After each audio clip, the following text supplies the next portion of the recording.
And honestly, those numbers could change, right? It could be higher, could be lower, depending on your situation, depending on your market, where you're at. But one of the key assumptions that I think most people miss is that let's assume we're not even making $2,700 in rent. We're only making half of that.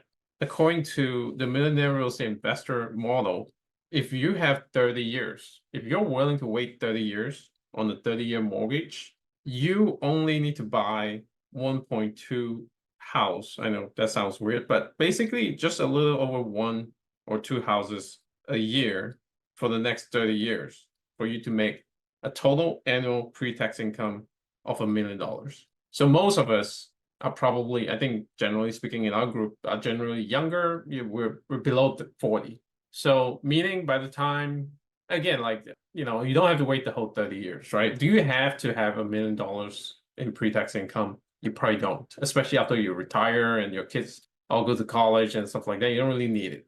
But to get to $1 million, you only need 35.8 homes, which is really 36 homes total over the 30-year period. And that's assuming you buy like just about one a year for the next 30 years. So what that tells me, or what that means to me, is that two things. One is you don't need to have a gazillion dollars to have a long-term wealth of having $1 million in passive income when you retire. Again, doesn't mean you're not going to get there before that, right? If you pay down your properties earlier, you got extra income coming in, you're going to get there faster.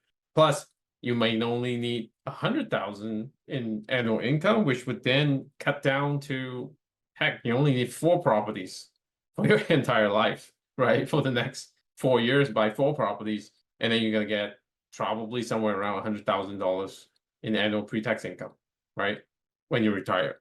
And that's the power of real estate. And because most people don't forgot one thing, is inflation. And real estate is hedged against inflation, right?